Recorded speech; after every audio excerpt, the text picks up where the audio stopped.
What is up, fans of the RPG fan podcast known as Random Encounter? I'm Greg Delmage, and here's a big dump of news before we get into the episode. First of all, since last episode, we've had a couple of entries in Tina Ola's continuing crowdfunding chronicles. She has chronicled the journey of Aquamarine, which is a survival adventure game that has a lot of lovely looking kind of pastel-y comic book style, and I'm liking the look of that one.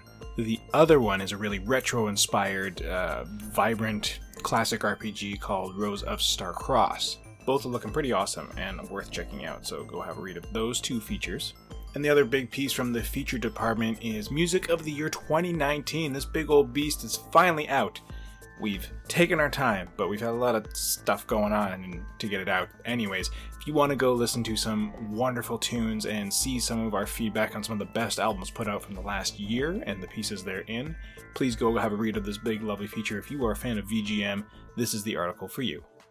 Over in the reviews department, we're kicking it off with Mercenaries Wings, The False Phoenix that Audra Bowling reviewed. It's a pretty neat looking strategy RPG that overall seems like an above average game. And if you, like your SRPGs, as you folks probably know by now, I do, then this one from Radeon Japan Inc. is worth checking out. Conversely, what is probably not worth checking out is Katana Kami, A Way of the Samurai Story. Bob Richardson had the unfortunate displeasure of reviewing this. He didn't like it, let's just put it that way. Please go read his review to see that sometimes we are not positive on all the games we play. Thanks for coming out, Acquire, but you missed it with this one. Bumping the averages back up is Yakuza 4 Remastered, another above-average entry into the series. Jonathan Logan has been going through those remasters. We talk about a bit of that on this episode, actually, so go check out his review to get more details on Yakuza 4 Remastered specifically. If you've been missing Fire Emblem Three Houses, then look no further than Audra Bowling's review of Cindered Shadows, the last bit of DLC that adds a nice big story component to the game overall.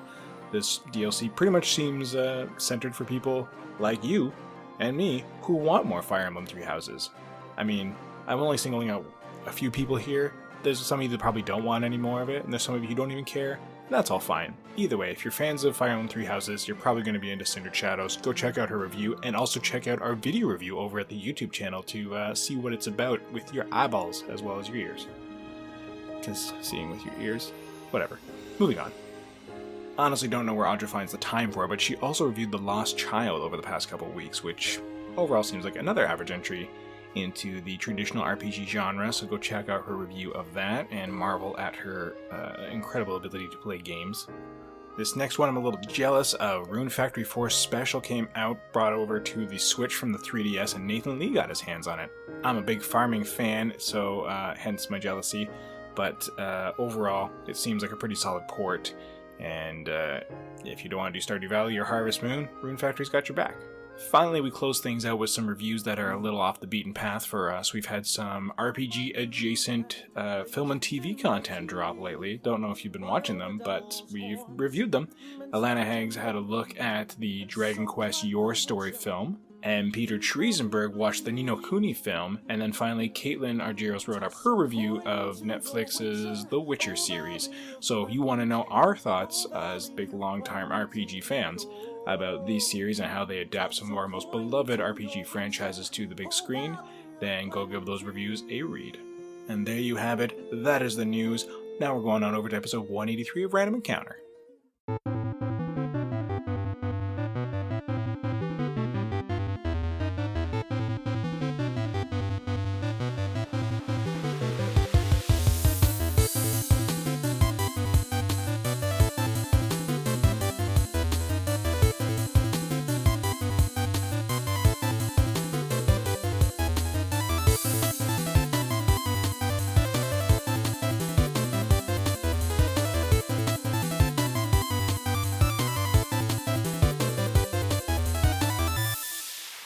Hey everybody, I've got another boutique podcast for you. It's episode 183 with myself, Greg Delmage, hosting things as I do. And over on the other side of the country of Canada, I have Jono Logan on the mic.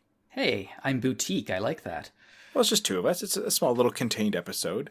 And we'll got some stuff just to chit-chat. Yeah, we can charge more because we're boutique. Exactly. It's a unique, intimate experience. So all 5 listeners, this podcast will be brought to you at the cost of $50 a seat. No, it's still free. And we are still shouting into the ether as far as we know.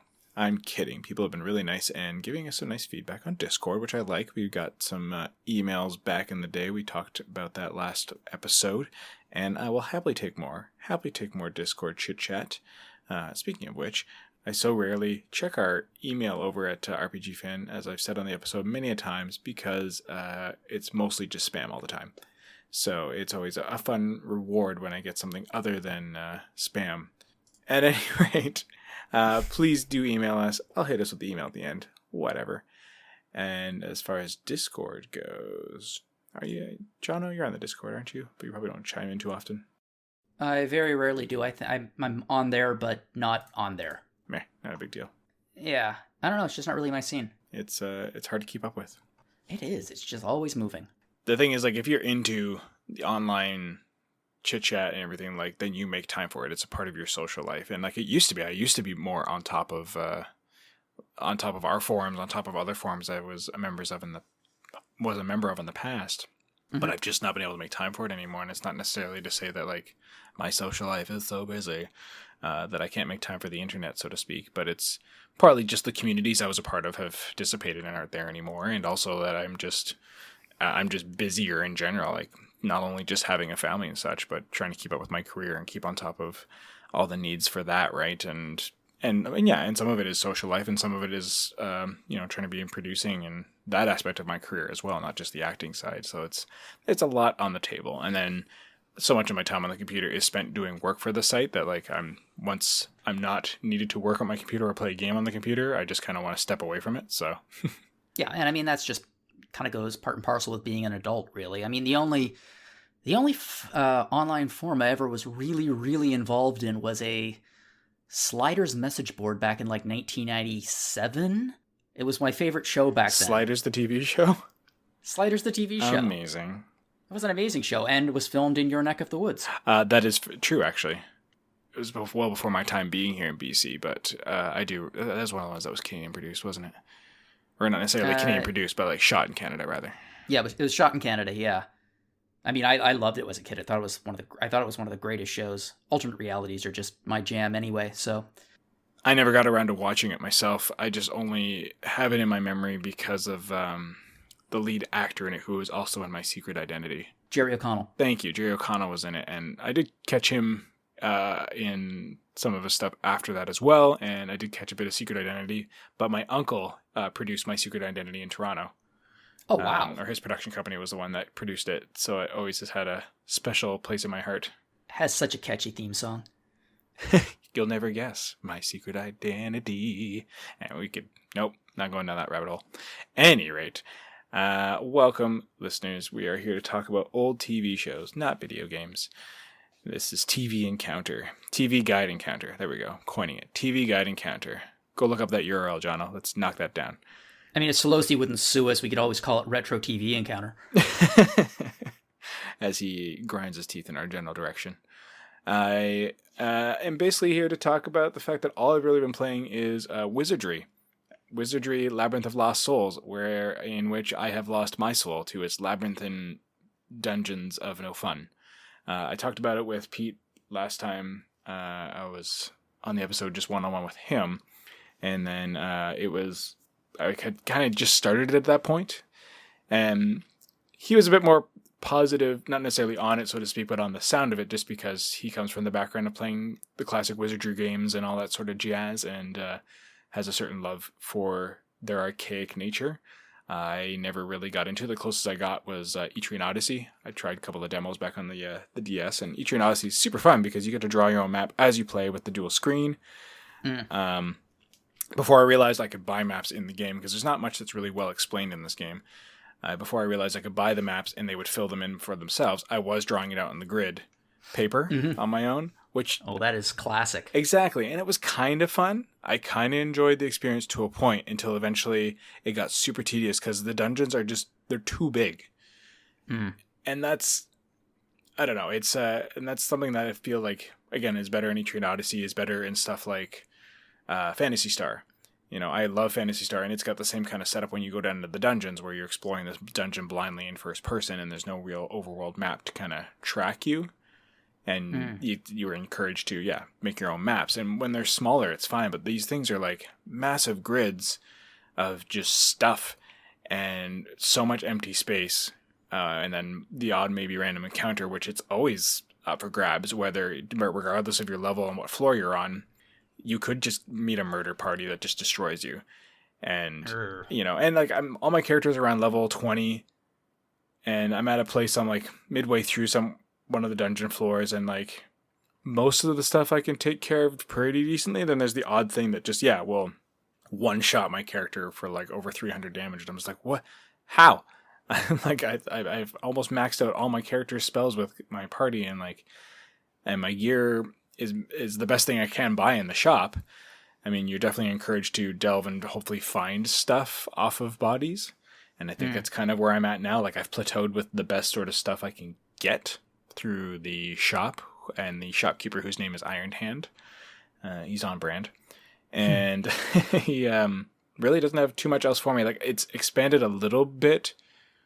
I think he's added like 1 or 2 more items, but unless I've sold him a good item, he really doesn't restock with better stuff. So there's that. And then none of the NPCs really guide you to where you're supposed to go, so to speak. And so it feels like the thing I love about it, and what has attracted me to it, is the satisfaction of exploring the dungeon to a point until it gets to be way too big, and just like, I'm like, all right, where's the freaking door, and where's the special tile that I have to find to maybe find an NPC that might tell me a thing, because there's like hidden NPCs in one of the quest lines I was kind of following. Because I'll be honest, I started going to a walkthrough to figure it out. I have no problem with walkthroughs. Well, it's one thing if the game already exists. I mean, that's an aside. I'll come back to that with walkthroughs. But either way, I've been going to a walkthrough and trying to figure some stuff out just because I want to get through it so I can get the review out the door of the PC version of this game now that it's been brought overseas and such. And it's, it's so dated and it's way too big. And when you are trying to find like a specific tile in this massive dungeon, like it forces you to feel compelled to explore every inch of it, which should be a fun and exciting thing for most players to do. But once you've gone through this grid, it's like, you're just so over it. And the variety, they get more complex as you go down. Like there's some that'll be like teleporter puzzles of like figuring out which teleporter leads to what teleporter, which is always a classic. And there'll be the odd like traps and such that will keep you guessing. There's tunnels that are filled with magical darkness, so you kind of don't know where you're going. And there'll be turnaround traps that'll force you to turn. There'll be stuff that'll force you down hallways. So all these kind of things keep you guessing. Your players might notice something when you walk by your party rather, and you'll be like, oh, and you'll search that area and you'll find a hidden door and it'll lead somewhere else. So that kind of stuff can be exciting, but it's so few and far between with how big these things are. Like, I feel like it just would have been better if they'd made maybe more floors and less giant expensive dungeons. So like the progression just felt more rewarding, because once you've just been traipsing around and you've maybe gained a level or 2 from fighting the same monster parties over and over again, it starts to get pretty rote and boring. And then you couple that with, again, a very unclear trajectory for your character. Like I chose the gnome wizard as my character, and a gnome male. And those seem to be really the only defining things, is just what your race and your gender is. As for what's going to kind of define certain aspects of like the quote unquote hero quest of the story. But really, like, my whole thing was like, I just graduated from wizard school. I need money to pay off my debt. All right. So it really does make you feel the despair of, I guess, life. Exactly. And my only direction was like, cool, well, I guess I'll go into the dungeon. All right. I mean, that'd be great if it was an option in real life. If I could just be like, I have student loans now to pay off. I'm going down to the dungeon. See ya, honey. Well, and that's kind of it, right? Like, I would just go work at my surveying job instead of playing this game, because at least I'm making money for something real and tangible. Like, if this was a real life application of things, I was like, yeah, cool. I get this. If this money was going towards something more than like overly expensive gear, like if I like had a house or a city to build, or like some other management aspect with the finances, as opposed to like maybe buy better gear when it comes up, which again, I'm at a place where I really have nothing to spend my money on except for one ridiculously expensive outfit for my thief that I want. That's like $580,000. Everything else was high price, but I've gotten to a point now where I'm making money hand over fist, so I can basically afford everything else. Okay, I really do like the idea, though, ridiculous. that the most expensive outfit is for the thief. Yeah, they're called black clothes. That's it. You'd think that the thief would be like, we have to pay for it? Unfortunately, there is no thieving available in the shop itself. I just like that. I like the idea there's a thief, like, looking inside the store window at this black suit. Just wanting it. Oh, I want it so much. I just don't have the money. Well, I don't make enough. basically I don't make enough money as a thief to steal. The rest of this damn party is weighing me down. And that's the other thing, like, it's just, there's so many weird archaic systems at play with, like, how the gold gets, like, each character you bring onto your party, and you can swap them in and out if you decide you want to bring on multiple characters, but just, again, it's a very tedious process to level somebody back up from level 1 through to something else if you've changed their class, or if you're bringing in a new class from a new character that you've created. Mm. But you can populate the party with characters you've made, and you have a party of 6, including your hero character, which, if your leader like falls in combat, the game's not automatically over or anything like that. It basically takes a party wipe to make everything kind of reset back into the village. But if your party leader has fallen and you go back to town, everybody in your party just like pieces out and leaves you in the temple. So you have to go back through the process of repopulating your party with the people, like they've gone off, whatever, and you just add them back in. And so small things like that are tedious. The fact that they all keep their own gold is annoying, because then, like, if you want to buy a really expensive item for the one person, you have to go into them and pool all the gold into their money purse, so that way they can afford the thing and then redistribute it or whatever. If you want them to rest in the inn, they don't rest together. You have to individually rest everybody. Like, just little quality of life things like that just make the game very tedious. It sounds like, based on what you said of the size of the dungeon, it almost has the scale of a modern game, but it has all the mechanics of, well, I guess Wizardry's the original game. Well, and that's exactly what seems to be what they're going for with this whole Wizardry renaissance of you know, it's, as far as I understand it, this has been a huge hit in Japan. That's what Pete was telling me too. Like, it's, people love these things overseas, and that's why we really haven't seen them as much, I guess, lately over here. And now with this renaissance, they're trying to bring it back around and reintegrate it into modern gaming, I guess. And this game is very dated. Like, I think this was originally released on like the PS3 era. Yeah, I'm looking at it on Wiki now. It was released over 10 years ago. It was in December of 2009. Yeah, and it looks and it feels like it. It looks, I had in my notes that it basically feels like, so far, like a student game, like your end of term student game. Where they've just kind of borrowed assets from wherever they could find them or whatever they had access to, sound effects, everything, and just threw it in there with their basic understanding of like 3D textures and such like that. And basically like, here's my game. And it's very much feeling like that, with very bare bones story, very art directions like all over the place. It's a very weird game, and it's like, it has its moments where it's pretty fun so far, but then there's other moments where I'm just like, when will this end? Yeah, because I mean, there has to be a reason to drive you down into the labyrinth. And if it's not if it's not, you know, getting money so you can do cool things with it, and if it's not story, and if it's not character development, then why are you going down there? Well, exactly. It's just to level up a bunch of different characters and get money for better gear to a point, and then there you might come across some story stuff, because you get some quests, and as I talked about last time too, that'll send you on stuff.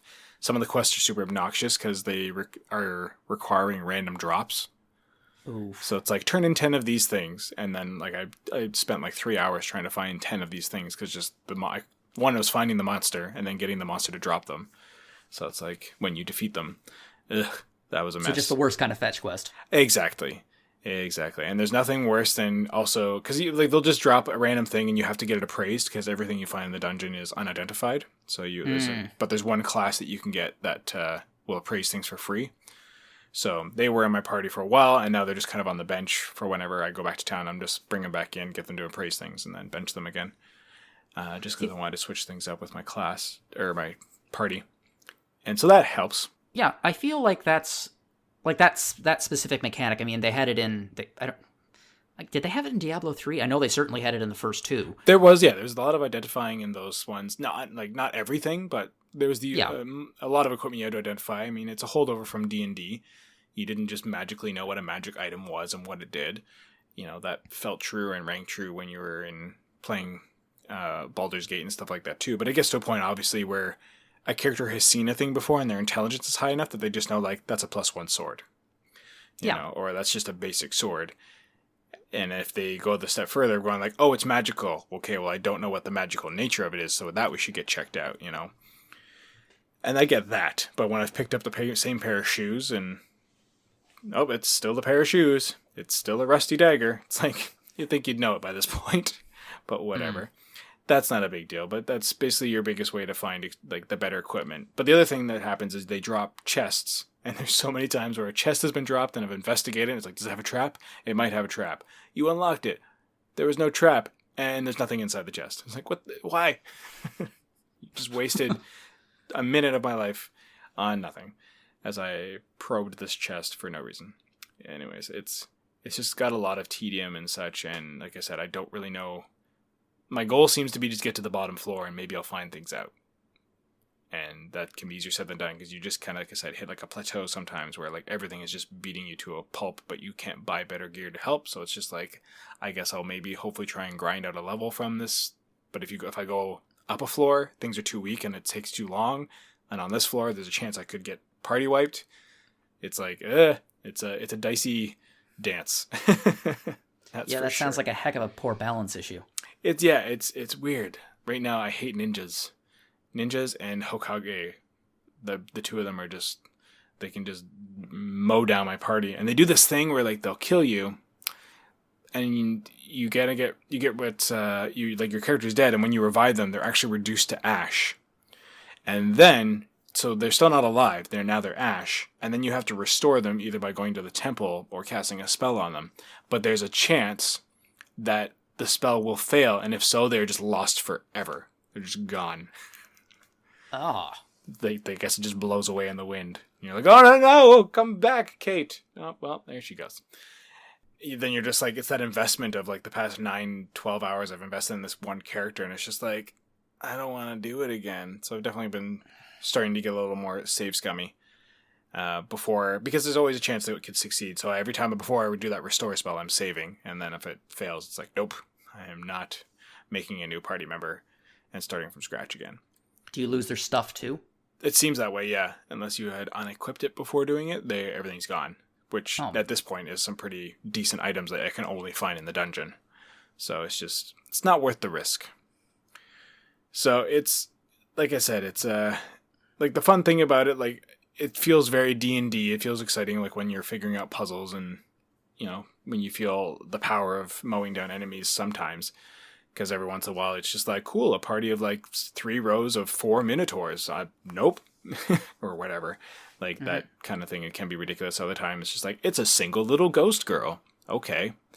And they deceptively can be dangerous, but not as bad as like the big multi-layered parties that swap in around their rows. And there's a bit of tactical to it with the rows and the ranges, your people in the back row and your people in the front row, and all that sort of stuff's in there as well. But compared to D&D, like, at least I can talk to somebody to kind of say like, hey, where do I go? But at this point, all the NPCs are just stuck in their loop of like, I'll talk about the quest you're on, or I'll talk about the mundane thing of like, this is what the inn does.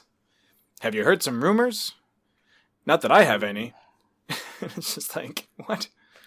Anyway, so I am just kind of blindly groping around and hoping I'll be able to finish it in some way, shape, or form very soon. I can completely understand that. I hope you get to the bottom floor pretty quick. Get to the bottom of this game, literally.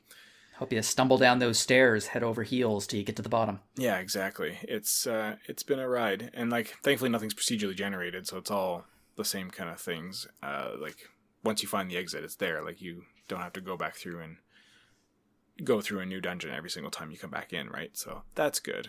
But it's just, yeah. I'm glad I got this one done early in the year. It's nowhere to go but up now.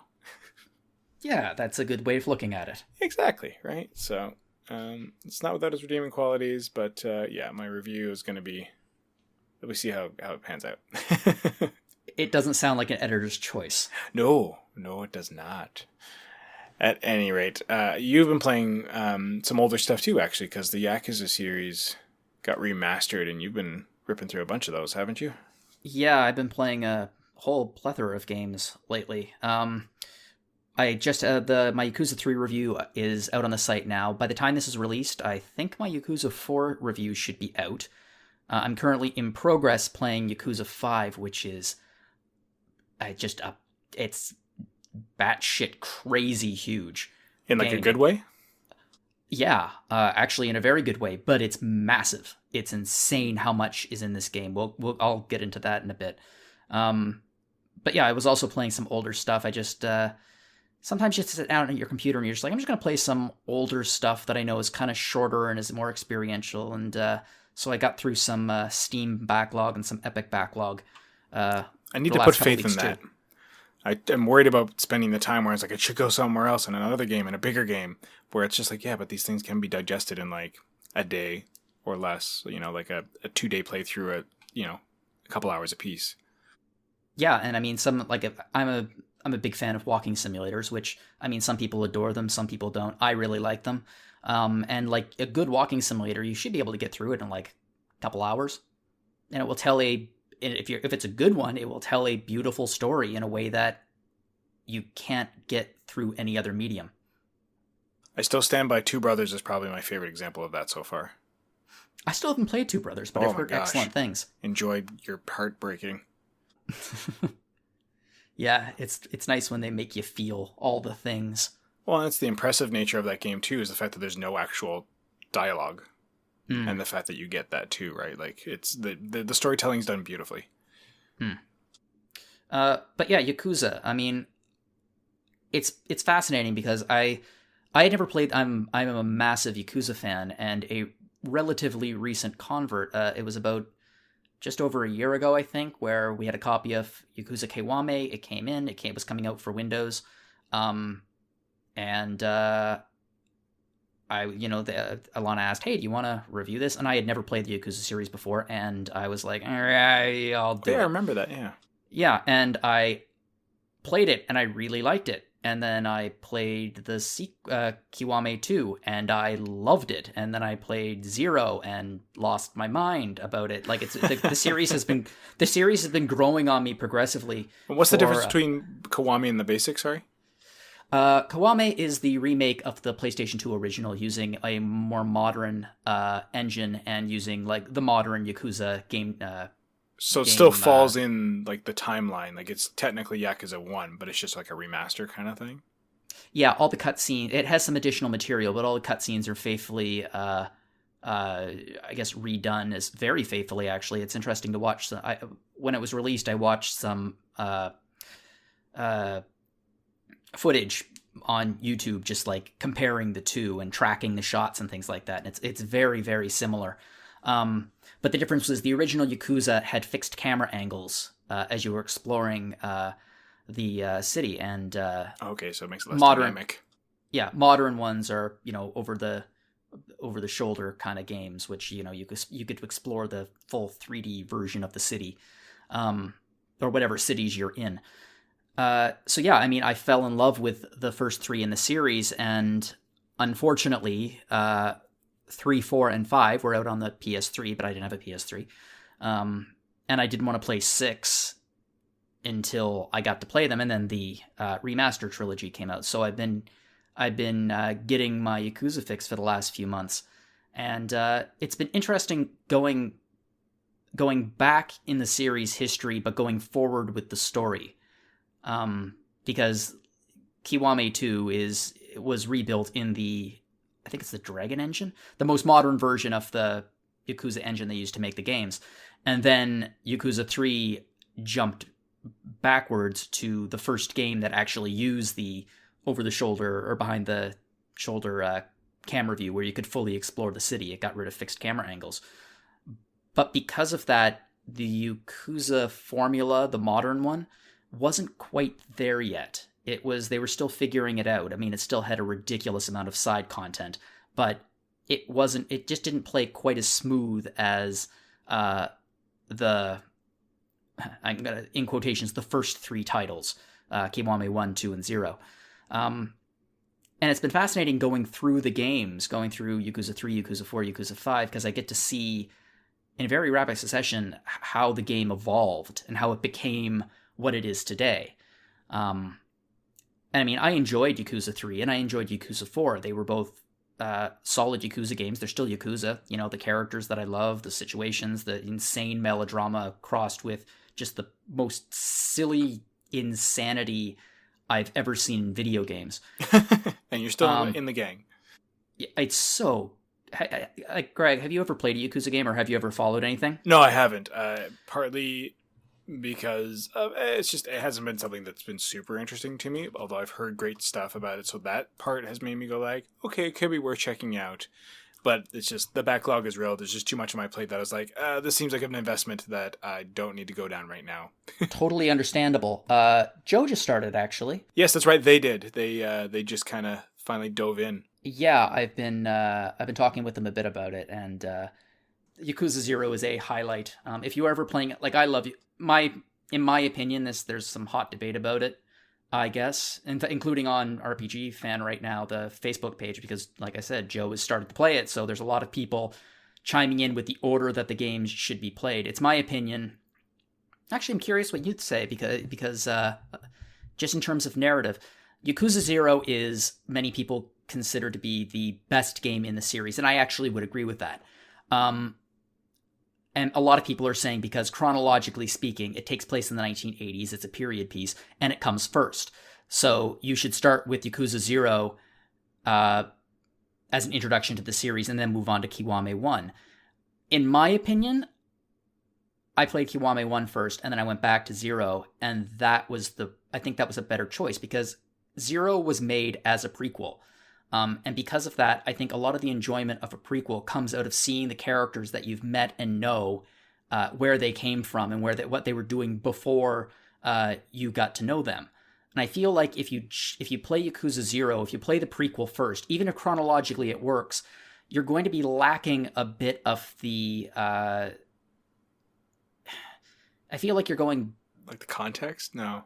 The game works as a standalone. Absolutely, it works as a standalone. I just feel like a lot of the moments become a lot deeper in 0 if you know what's going to happen to the characters in the future. And I think that's the beauty of a prequel. A good prequel, anyway. Well, yeah, Star Wars notwithstanding. There's... Like, I just went through this having played the Dark Crystal Tactics, right? Because I watched the film...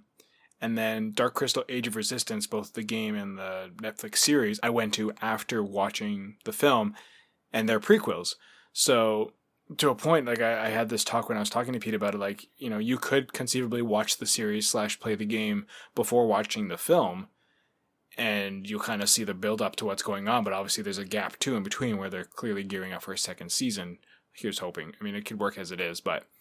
You know what's going to happen to them, though, if you do watch the film. And there's also, the fact that it was made in a very different time period with very different technology. So there's that transition as well. But yeah, there's a certain... I enjoyed it playing the way I did, knowing, well, I know how this is going to end. I know where they're all going to end up, so to speak. But it's very cool going to see how did all that get there? How did the world become that? And what more was there before the world became that? Yeah, the payoff of a prequel is to see how they got to where they started from, if that makes sense. And I think that's the beauty of 0, and I think that, personally, I think that Kiwame 1 should come first. But it doesn't matter if someone wants to play 0 first, go to it. It's going to make complete sense to you. You're going to get a really good introduction to all the characters, and you're going to be playing an amazing game. Well, exactly. That's it, right? Like, yeah, you're going to choose the way you want to do it. And some people, I don't think there's really a right way to do it. It's just going to be what's right for you. Because, half of the fan base wants to know. They just want to know more. They just want to know what happened before. What came before? What came before? And for some people, they're just content with what they have, right? And so they'll just be like, well, I don't need to know what comes before, because I just played it from the start. There we go. And other people are like, well, no, I'll play it in the order of release. But then now I do want to know what came before, so now I can go back and, oh, there we go. That's all filled in, and that's interesting to me. Like it's... Yeah. And I mean, it's personal preference. But that's in the past and the future, I guess you could say. It's interesting when you're dealing with remakes. But now I'm finally at Yakuza 5, and I'm playing through Yakuza 5, and it is... It's insane. I I've never played a game like it in the sense that it has more stuff than any game I've ever played, I think. Like Yakuza games are infamous in many ways for the side quests or the sub stories and the various mini games, and like you can go to a Sega arcade in any Yakuza game and there'll be actual Sega games from that era in there that you can play, like the full thing. Like you can play Virtua Fighter in an arcade in Yakuza. 2 for the price of 1. Actually, like 6 or 7 for the price of 1. And there's lots of other things. There's the basic. There's some sports simulators in it. There are like full-fledged golf simulator, batting simulator, darts, pool. There's a fairly well-done bowling mini game in it as well. And you can, that's the beauty of Yakuza. It's you. Can you play Jackbox? No, not yet. Well, then it's not a real party game yet, is it? That would be. I mean, I actually don't know how playing Jackbox with Majima would go, but probably, yeah. So, and that's the thing for the series. That's always been in it. 5 takes it to a completely different level, in that there are 5 playable characters, which is affecting my enjoyment of the plot. It doesn't quite have the same focus that I want it to, but every single character has their own side quest with its own fully fleshed out mini game. So Kiryu, the main character of the Yakuza series in this game, is there's obviously going to be spoilers here because we're talking about the game, is a cab driver. He has left his orphanage, his beloved orphanage, to protect his kids. Because he's a former Yakuza and the association. So he left and he became a cab driver. And because of that, there's a full-fledged cab driving simulator where you have to drive around this city and obeying all of the rules of the road, turning on your blinkers, stopping properly, and getting your passenger to their destination within this designated amount of time. That sounds dodgy. I mean, this is coming from the company that made Crazy Taxi. That doesn't sound like Crazy Taxi at all. Well, the other side of it is that you can always take your cab on the highways and drag race, like Tokyo Drift style. That sounds more akin to Crazy Taxi, I guess, or more, I guess, like not Initial D, but there was another series that was all racers that was on the Dreamcast. I remember playing it, and it was basically a street racing game. Oh, I'm not remembering what it is. Anyways, carry on. Yeah, so it's not like a full-fledged racing game, but to be honest, I had more fun with it than a lot of racing games I played. Then you move on to the next character, Saejima, and Saejima has a complete hunting minigame where you go out into the wilderness looking like Elmer Fudd with a shotgun, and you can hunt bears and deer and rabbits and anything else.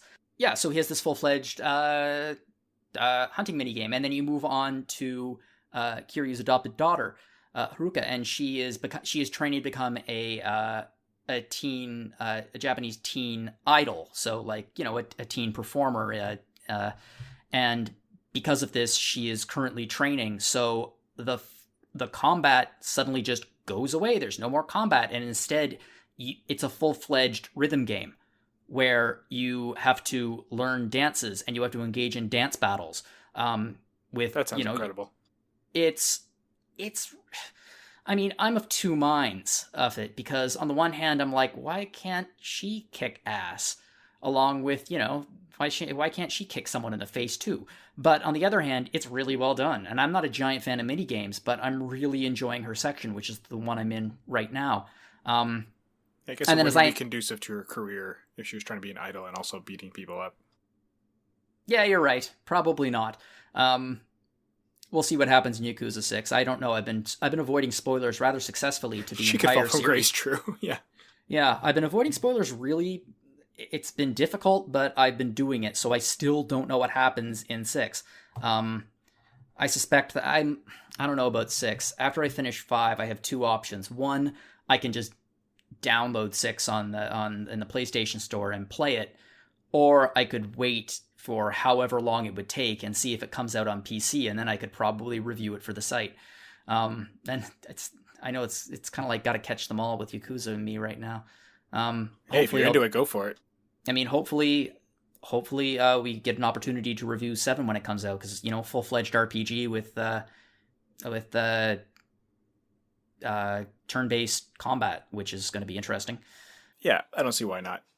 I'm a huge fan of this game, but it's insane to me just how many mini games and how many alternate forms of play they've shoved into this. Like, it's like, on the one hand, I was already overwhelmed, and then there's an entirely separate battle system just put in the game that's fully fleshed out, that works, that's a lot of fun to play. I guess that there's a baseball mini game coming up with the next playable character. And there are like, not just that, in most Yakuza games, there's sometimes one city, there's two cities, maybe. Kamurocho, which is the home city, the place that everything takes place in. And then there's Sonobori, and there's a bunch of other ones. This has 5 playable cities, and they are all fully, they're no recycling of architecture or anything. Like, they look very dissimilar to each other, and with completely different layouts. You have to learn the city based on the character you're in, and then presumably after I finish the next chapter with the final character, you'll be able to explore all of the cities as all of the characters switching between them. So that's pretty neat. The scale of the game is simply jaw-dropping. I can't believe how much stuff is in it. It's like Party Game the RPG. That's what it sounds like. Actually, you're not far off. It's Yakuza is often compared to GTA, the Japanese Grand Theft Auto. And yeah, I buy that. Yeah, there's not a whole lot of cars in it, but aside from that, it both have to do with crime. Both have to do. Yeah. Both have a. I would probably lean towards Yakuza. Yakuza. Yakisoba. I really enjoy those. I would probably lean towards Yakuza now. Like, if someone had told me about both series and what they're about, I would probably go for that one. As much as I enjoy like the car aspect of the other one, I don't enjoy the wanton drive to murder that you generally kind of have to get sucked into in those games. Like, there's just that whole payoff for going on killing sprees, and I'm just like, meh. Yeah, and that's actually a big joke in the Yakuza series, which is Kiryu and Majima and like all of these Yakuza, the main characters, they've never killed anyone. It's like, there's actually a line in 5 where like Kiryu is about to beat the hell out of someone, and the guy says, "I know you. You don't kill." That's what they say about you. Bro. You don't kill, and it's just like.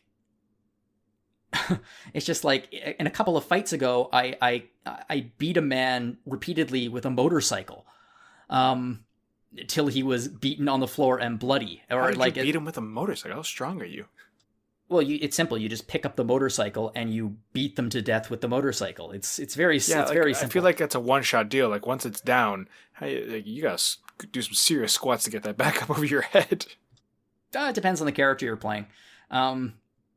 Anyway, my point is that while there is lots of wanton violence and, there is melodrama and everything, and both series have a very silly side. Like, there's the serious crime side, and then there's like the silliness that comes with Grand Theft Auto or Yakuza. But the difference is Grand Theft Auto tends to be a little bit more on the satirical side, whereas the comedy and lighter side of Yakuza is like, it's almost jaw-dropping in its earnestness and honesty. It's just so, you just fall in love with it, especially if it takes itself seriously without taking itself too seriously, kind of thing. Well, that's the thing. It's like, you have, oh my god, this person was murdered. I need to get there quick to stop the next murder. But first, I'll spend 20 minutes with the UFO catchers in the Sega arcade and try to, get a stuffed toy. And that's kind of it's like Legend of Zelda syndrome. Yeah. I do need to save Hyrule, but I also need to wrangle all these chickens. Yeah, pretty much.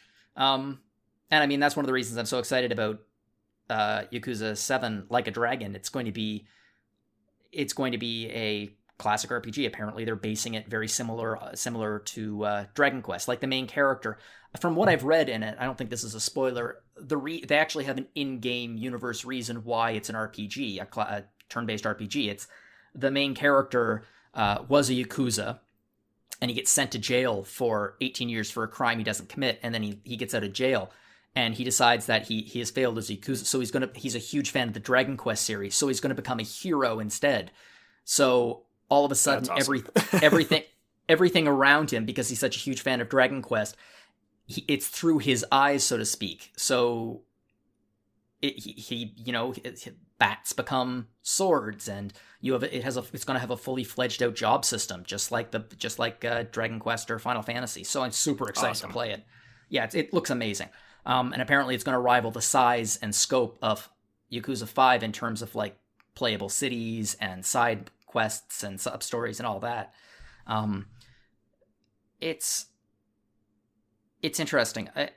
I'm curious about, we talked about this a little bit earlier, and you were mentioning that you use a walkthrough with Wizardry, and I mean I use one with Yakuza too, because I'm usually I'm reviewing them, and I feel like as a reviewer I'm of two minds of walkthroughs. One, walkthroughs can reduce your enjoyment of a game quite a bit if you use it slavishly. Yes. But as a reviewer, I kind of feel that walkthroughs and FAQs and things are useful tools, so we get to see the full scope of what the game has to offer. Yeah, and like I'm of two minds about it too, but I guess it's a within reason sort of state as well. Like for me, up until I became a reviewer for RPG Fan, like my standpoint on walkthroughs was I would not use them until I at least beat the game once on my own. And then I would go back through and plummet for like any secrets I happened to miss, because I did want to try and feel out more of it. And if it's just something I missed and I knew I wouldn't have the time to really fully dive into every nook and cranny, especially as I got older, it's just nice to go back and follow it just to see all those little things that were put in there for you, right? But I do find there's a certain magic in figuring it out for yourself. And that's where I come to with reviewing it, because you could, if you use it, like you said, slavishly too much and abuse it, you cheapen the experience for yourself, and that cheapens your review, because, you know, how can you review how thorough the gameplay is and how thorough the story is and how well they teach you all these things if you're just having someone tell you how to do it? Whereas if you're figuring it out for yourself intuitively, you can review on that, right? So I feel like, and the other thing too is if you're reviewing a brand new game that doesn't have a walkthrough, like I was so lost when playing something like Left Alive, for example, because it was new. They don't give you a walkthrough when you have to do a review of a new title. Whereas reviewing something like Wizardry or Yakuza that's been out before, we can go to a walkthrough, right? Or if we get something past embargo. But if we get it before embargo, like with Dark Crystal Tactics, I didn't know when it was going to be done. I didn't know how long I was going to be playing it for. I just had to get through it intuitively. So there's that aspect as well. So I feel like if you get through like a good portion of it, and then it comes to a point where you're like, okay, I know how to play this game. Now I just need to get through the story so I can report on the story. I think taking a walkthrough from that point on, just to basically fast forward yourself to the end of the game, just so you can say, okay, we completed it. We know how the whole thing wraps up and how it all feeds into that final boss encounter. And yep, it's worth your while. Or no, it's not, you know? Yeah, that's the thing. I mean, that's one of the reasons why RPG Fan finishes the game. It's because the combat in the first half might be great, but then by the end of the game it becomes unbalanced or too easy, or it doesn't work properly, or you get stuck. And that's the kind of thing that, you know, impacts our scores, as in comparison to someone who will get a feel for the game, but, you know, is moving on to the last thing. That's why we have this policy. Exactly, and it's to the benefit of the reader for certain. So, yeah. I mean, it's definitely not for our benefit for some games, Wizardry. Yeah, exactly. And it just helps us as a tool if we have it at our in our toolkit, right? If it's something we can access. But like I said, it can be, it's not there when there's embargo. Yeah, it's a tool. And I mean, that's not, how much fun would like a classic adventure game be if you're just reading a walkthrough and you're like, all right, I have to put the rubber chicken with the pulley in the middle to get across to the other side of this cliff. Like, that's I remember playing Monkey Island when I was a kid, and I didn't have did I even have the internet back then? And discovering like, oh, the rubber chicken with the pulley in the middle, what possible use could this have? And when I discovered it, I felt like a genius. And if you're using a walkthrough, you're going to miss that. And that's exactly it, right? Like, that's why you may as well just watch a Let's Play at that point, because you're basically letting someone else tell you what to do or how to play it and seeing the result. Whereas instead of discovering it for yourself, like, how many of us have felt satisfied just, by solving that Legend of Zelda puzzle, that getting the right things together for a case in Phoenix Wright, or any number of things, right? Like, I was stuck so many times in the Oracle games of Oracle of Seasons and Oracle of Ages. There was a couple dungeons where I was like, why can't I get this? But then once I got it, I was like, I am the smartest person in the world. Yeah. And exactly, you would have lost that otherwise. So, use them as you will. I mean, I'm not going to tell someone they're wrong for using it, but just I have my own standpoints on how I use them for myself. And again, as long as you're not cheapening your review experience either and tainting it basically for readers, like, people can use them as they need to. Yeah, like, I mean, for Yakuza, especially like 5, for example, for me, there is so much to experience in this game that it is truly mind-boggling to me that I'm not using it to like figure out how to do things or figure out where to go, but like for example, like just figuring out what the variety of mini games that are available in this, where they are, like, so I can bowling, okay, so the bowling mini game is there, and I try that out and I say, oh, this is great. I find them to be useful tools if they're available. If not, it doesn't matter. Like, you're still experiencing the game, and then after you're finished, like you said, you can go back. I just like to try to get as much of the scope of the game as I possibly can in at once. Especially with a game like Yakuza, where there is so much. I mean, if you're just playing Yakuza straight through for the story, you're not really playing Yakuza, because you're going to miss. Well, you're going to miss the fun. You're going to miss the game. Anyway, that was a big tangent. It's just an interesting topic to me, but I'm really enjoying the collection. I mean, I gave 3 a pretty good review. I gave 4 a pretty good review. 4 was better than 3. 5 is getting a much better review, at least at the moment. Who knows? It might all fall apart in the last 2 sections, but it's going to get a much higher score than the first 2. But in terms of value for your money, this is a deep value for your money. It's 3 very long games with unbelievable amounts of side content for the price of 1. So yeah, I think this is very much worth anyone's money if they are a Yakuza fan. And do you find that they are improving because it's just time and they're improving mechanically, or is it the stories are getting better, or is it just like a consistent story and then just adding enough new stuff to keep it fresh and update it? No. The stories are not getting better. That's the only thing, and I mentioned that. The stories in the first couple of games felt very fresh because they're new. But it's like every single Yakuza game, it's the same plot. It's the Tojo clan is in crisis. Something needs to be done. Kiryu is the only one who can save them. He gets pulled back into the Yakuza world from his happiness as the owner of as the person who runs this orphanage, or I guess he's not really happy as a cab driver, but he's still like a civilian, and he just keeps getting pulled into this Yakuza world. And the plots are getting considerably more scattershot because in 4, and then even more so in 5, they are introducing all of these playable characters. So you'll play as a character for Chapter 1, and you'll play as another character for Chapter 2, and you'll play another character for Chapter 3, and each character is experiencing part of the story, and then it's not until the finale that all of these parts start to come together. And that's obviously a very legitimate way to tell a story. The problem is that, especially with 5, there's so much content, and the chapters are so long, that by the time the story starts coming together, it's been so long since the first chapter, like story threads, you've lost track of them.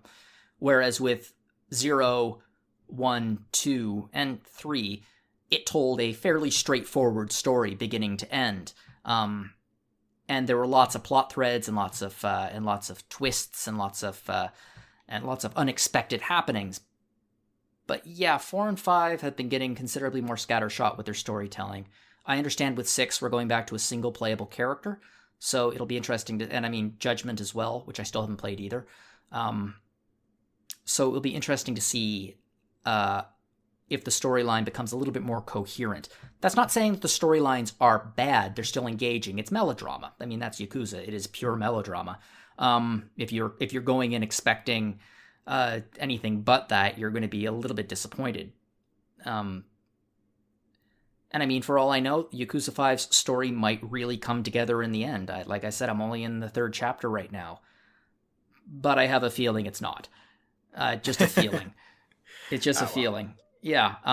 That's not saying I'm not enjoying it, because I love the characters, and I've played the game for so long, the series for so long, that I know the characters very, very well. So what they're going through, I'm super invested in it. And it's always great, like, Sonobori, I think is my pronunciation is probably atrocious, because my Japanese pronunciation is always atrocious. But, like, Kamurocho is the main city of the game, and that is it's in every single one of them. And it's really cool because the series takes place between the 80s to today. So you actually get to see the city evolve and grow, and buildings are torn down and buildings are put up. And I wonder how accurate that is. It's really neat. It's actually really quite accurate. It's based on, I have no idea what the name of the actual red light district in Tokyo is, but it's based on it almost exactly, to the point where, just for fun, I went on Google Maps and I knew my way around. Like, that's interesting. That's cool. It's kind of like Akiba Strip as well. Yeah, there was a story in the news a couple of weeks ago about a guy from France, I think, and he was on a Japanese game show. He got stopped in the airport, and they were like, "Why are you visiting Japan?" And he's like, "I'm a huge fan of Yakuza, and I'm here to see some of the sites." So they, like, followed him around awesome. to the sites, and there's a lot of, like, recreations and things like that, very similar to GTA in the sense of Liberty City being New York City, but not quite. But enough that if you know it really well, you might be able to figure out generally your way around. But, like, in this game, Sonobori is probably the second most prolific city because it's been in 3 games. So it's always nice to, like, going to the city. It's kind of like, oh, I haven't been here in a while. It's nice to come back. It's like visiting. It's like when I come to Vancouver, I'm like, oh yeah, I like this city. I haven't been here for a while. Yeah, you do. But yeah, I'm a big fan of the Yakuza series. I'm very excited to finish 5. I'm super excited to continue with the series in the future. Yeah, it's working for RPG Fan. There's a lot of things I'm very I appreciate, and I'm very happy that I joined the team. And one of the biggest reasons is because I got to discover Yakuza, and it's really been an enriching experience for me to go through this incredible series of games. Well, I mean, I've heard enough that, again, should likely convince me, and this definitely helps, that if I ever have the time, it seems like a series definitely worth investing in for me and for anyone listening. It's got your seal of approval for being a good combo of fun and decent story. Like, that's a good game. Yep. And I mean, it's in Japanese. It's subtitles. Actually, this is funny. The very original version of Yakuza for PS2, had an English dub on it. And it was astoundingly, unintentionally hilarious, but not in a way that stays funny. I've seen some clips on YouTube. Mark Hamill played Majima, which is insane.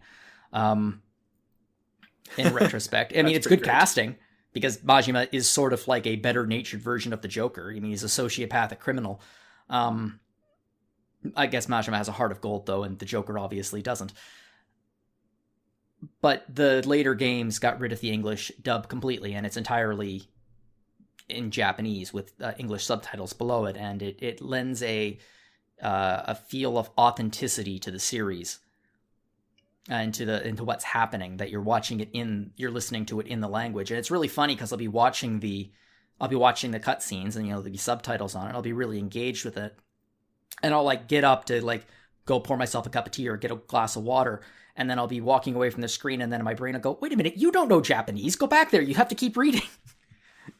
I've gotten into that just watching anime that's been subbed instead of dubbed, when I'm trying to, like, do something else or have it on as, like, a mindless, because a lot of them, they're like, I'm not super invested in the story. There's only a handful where, like, I need to sit and watch. Cowboy Bebop's one of them, and even then, like, I take or leave it with, like, Kill la Kill, but it's dubbed it's subbed not dubbed, so it's like, no, I have to sit and watch, and I have to be paying attention. I can't just, like, drift off, fall asleep, or do something else, because then I'm going to miss crucial parts of a very engaging story. Yeah. I buy it. Yeah. It's but no, I'm obviously a fan. If you ever want to start playing, and if you ever play Kiwame 1 or 0, I would be delighted to come on the podcast and talk to you about it. That sounds like a delightful invitation. I mean, pretty soon that's going to be One of those is going to make it to Retro Encounter as well. They're getting dated at this point. Anything 2 years older. Like, I'm surprised, but they haven't played any yet. Or I'm misremembering if they have. They had a Yakuza episode 3 years ago, I think. There you go. I need you to correct me on it. And if it wasn't you, it would have been Mike. I think it was 3 years ago. Yeah. I mean, I would love if Solosy had another one. I might have to talk to him about it. I mean, make a card, as he says. Yeah, I'd wait until, like, in honor of 7 getting released in the West or something like that for a reason to have one. But yeah, that's been great. I mean, the Yakuza games are gigantic, and I guess before I started 5, I wanted to get some smaller games in.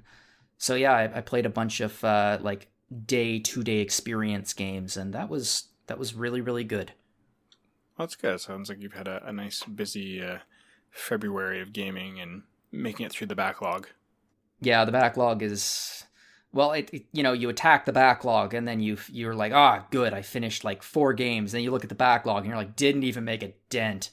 Yeah, because then there was another Steam sale or another PSN sale or another discount on the Nintendo Switch. Something happened and you're like, well, all right, I should buy this now because it might not be as great a deal later. It probably will be, whatever. Mm-hmm. It's the only reason I slept on Darkest Dungeon for so long is because I was just like, I know it'll go on sale again because it keeps going on sale and I know I want it, but I don't have time for it. Yeah, that's another game that's on my. I haven't played. I don't have it in my library, but it's a game that's like I really would like to play that. Yeah, and you do that with like Hollow Knight, Time Spinner, all that sort of stuff that I know is you can get through it quicker. It's just you gotta allow myself the time to do it. Time Spinner is that's one of the games I played the last couple of weeks, and I loved it. I thought Alana reviewed it a few years ago. It was summer, I want to say. Yeah, I mean, she gave it an excellent review. I played the game. I was unsurprised that I very much liked it. It was built on the classic Symphony of the Night mechanics and had a great storyline. Time travel was involved, so I mean, I love time travel as a plot device. Really got to recommend it. It took about 2 days. Hollow Knight is a game that, because of the difficulty curve, I feel like it will take you at least a week or 2. Oh, geez, that was already 2 years ago. That was 2018 in November. Yeah, it's been in my backlog for a while. I'm really glad I played it, though. Like, I went through...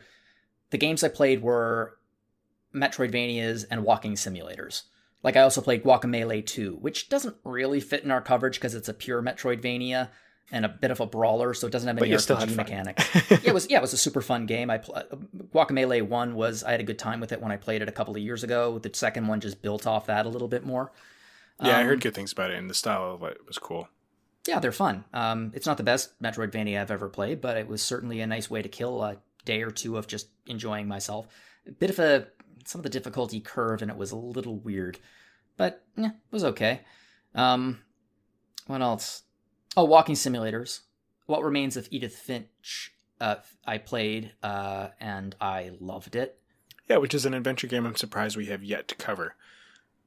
Yeah, I might mention that to somebody because I really enjoyed it. It was a lovely experience, and actually in no way similar to Yakuza, but somewhat similar in the sense that it is a game that is almost a collection of mini-games. Do you know anything about it? I do not, actually, except for the fact that it's an adventure game. So yeah, first person. And you are the last surviving member of the Finch family. Your mother has recently died, and you are left this house that you grew up in. And it is in the woods. It's this gigantic old house with many, many extensions built on years later. And the idea is that whenever somebody in the house dies, one of the children or their room gets sealed up.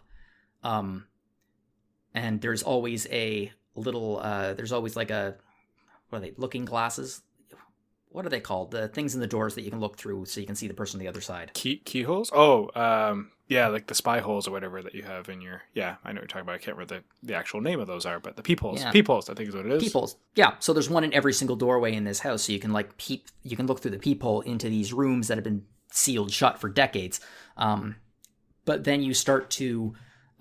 there's all these secret passages in the house, and you start getting into these rooms, and when you get into these rooms, you get to start experiencing the last moments in these characters' lives, and these are like members of your family, so you do have an emotional connection to them. So you start learning what happened to your like aunts and uncles and your parents and it's your grandparents, and it's very, all of it's tragic. It's a super tragic family, but every single flashback is in a different game style. Like a gameplay style. That's really neat. Yeah, I was watching a video on YouTube that apparently what was the name of the video? They were talking to one of the developers of it, and I think it was like how to make a game out of 11 prototypes or something like that. Oh, that's really cool.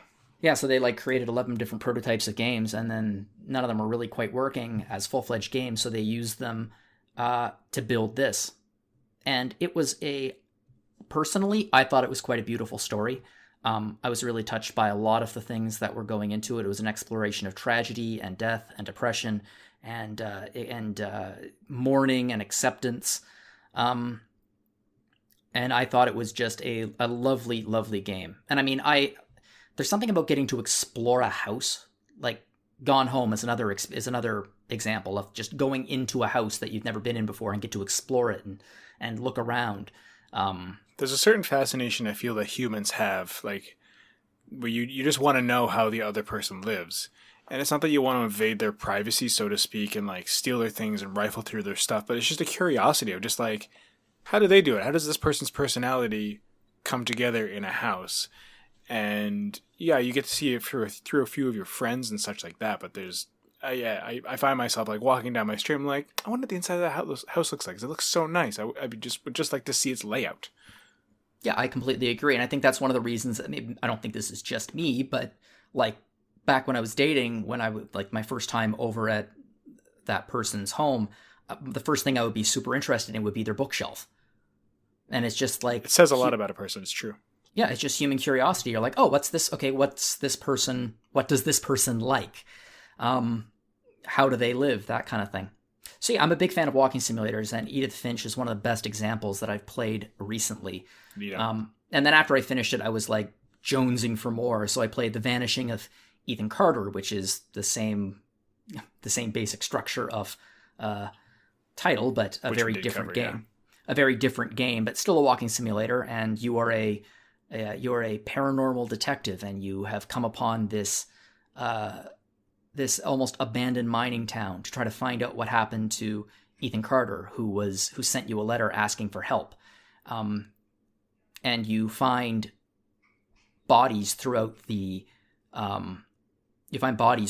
town, and you get to relive like the last couple of minutes of their life, and like you have to figure out the order that things went and like how it went down and that kind of thing. It's not a very it's like pseudo whodunit.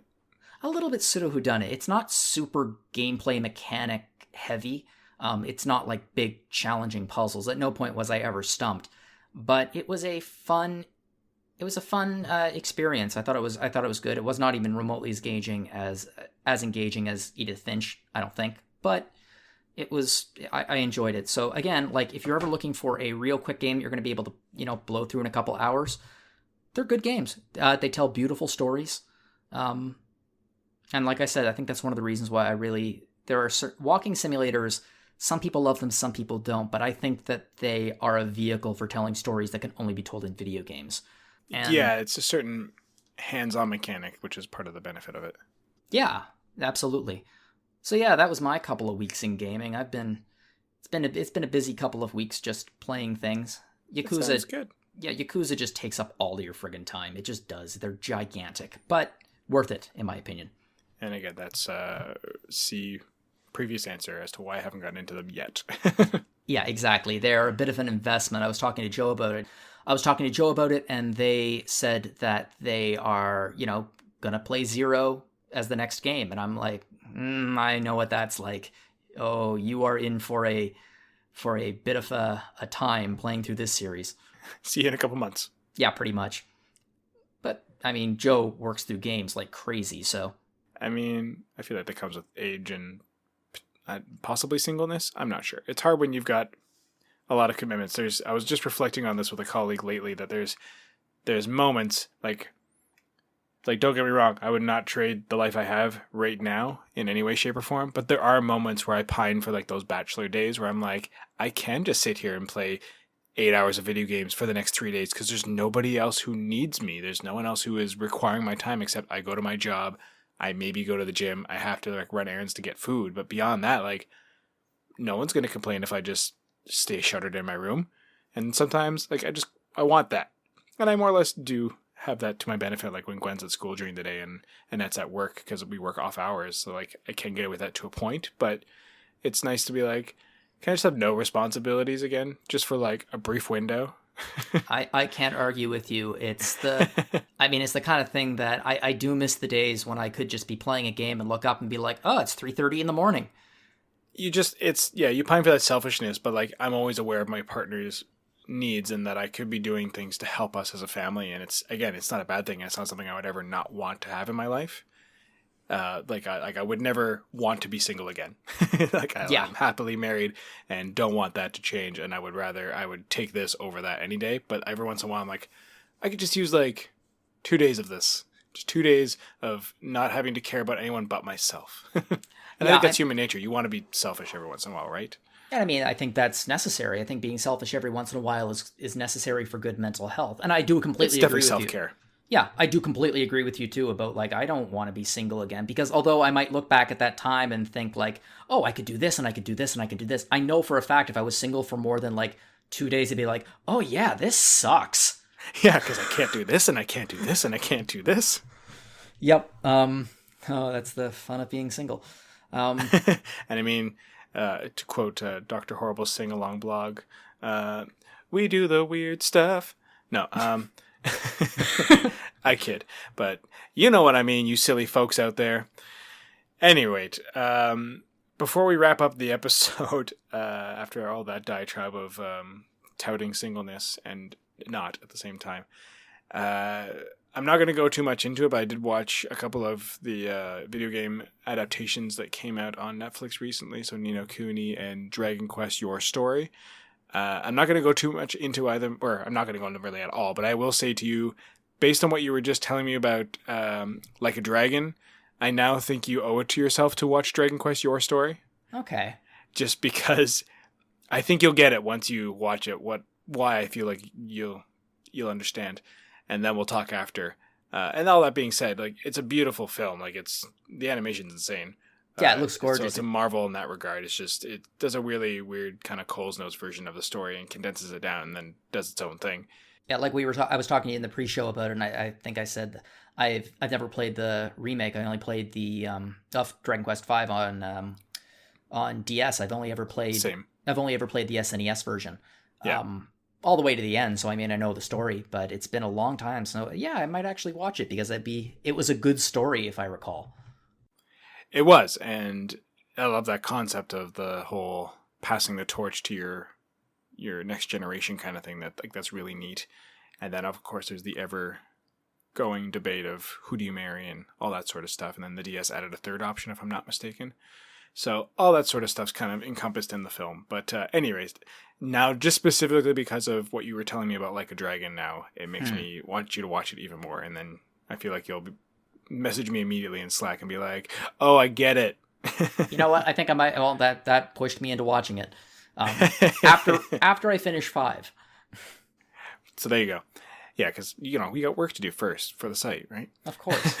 Always. Exactly. Well, that about wraps up this boutique little episode. Just the two of us talking. You don't need to hear us talk for more than an hour. Who wants that? But we are here all the same. If you want to reach us at podcast@rpgfan.com, please fill my inbox with something more than spam. I mean, I know who uses email these days when you can reach us on Instagram, on Twitter, on Facebook, and on our Discord, where you can find me. I'm G. Delmage. Jono's on there sometimes. Jono, how can people find you? You can find me on Twitter at Jono Logan. Yeah, and I'm at Greg Delmage on Twitter, at RPGFancom on all those things. So, find us somewhere, give us some questions. I'll try and do another push to get folks asking us stuff, because I like to have discourse encouraged by our listeners, as long as it's not like, who got biggest boobs? We will not entertain that. It's Red 13, because he's got the most, so it's Anyways, I think you should all go check out Retro Encounter because they play some fun stuff, like old games like Yakuza, as we mentioned today. And they got a lot of other stuff going in the pipeline, and people have been playing hard at that. I still have to debate whether I'll be getting on a future episode that, surprisingly, something I threw up for vote won. And I'm like, oh, it won. I didn't think it was going to happen. And now I kind of really want to play it. But at the same time, I don't have time. What is but it? I would really like to. I don't want to spoil it because I know there's only a certain distance of episodes that we mention. So I don't want to give it away right now because that's on Mike's terms when he wants to tell that. All right. You can tell me after we're done recording. Exactly. Yeah, I hear that. We have access. In your faces. We work for the site. I mean, by the time this episode goes up, it might be out for all I know. Yeah, we have all the spoilers. It's a walkthrough. Right. And otherwise, Hat and Eric do the Phoenix Edge podcast. They were actually also just talking about the Dragon Quest film and the Final Fantasy VII Reborn stuff, which is looking so good. Oh my gosh. Watching that opening sequence, I love the stuff they've added to kind of flesh out the world and tie it into the greater scheme that kind of Advent Children built on with the world in a certain way. It's going to be an interesting few months as even more comes out over the next 7 weeks, I think. Well, I don't even want any more now at this point. The only thing I want to know is that trailer, which I've seen a few reactions from people. Not the opening sequence, but the trailer before where they kind of revealed Scarlet and a bunch of other stuff going on in there. But there was that guy that's like, hey, it's been a long time for a rematch or whatever. That guy. Who is that guy? Why did they need to add a new guy? Why? Why did we need to add a new character? Everything is pretty solid as it is. I mean, I guess they're trying to tie it more into the greater Final Fantasy VII storylines and stuff, so this guy's probably going to feed into Deep Eyes or something dumb. I don't know. It's going to be interesting to see how they build out the storyline to fill the time. Yeah. I suspect there might even be more Avalanche missions. Yeah, and perhaps, given how great a scope Midgar's supposed to take up now, you might spend a lot more time there instead of just trying to get out of it and get into the world at large. Who knows? Either way, I kind of don't want to know more. I want to be surprised at this point, but at the same time, it's our civic duty to know all the news, Anyways, folks, hit us with any comments, questions, spare potions, all that fun stuff. You saw it when you clicked on this thing. You know where to find us. But for myself and Jono, thanks again for being on. My pleasure. Have yourselves a good one. Bye now. Bye.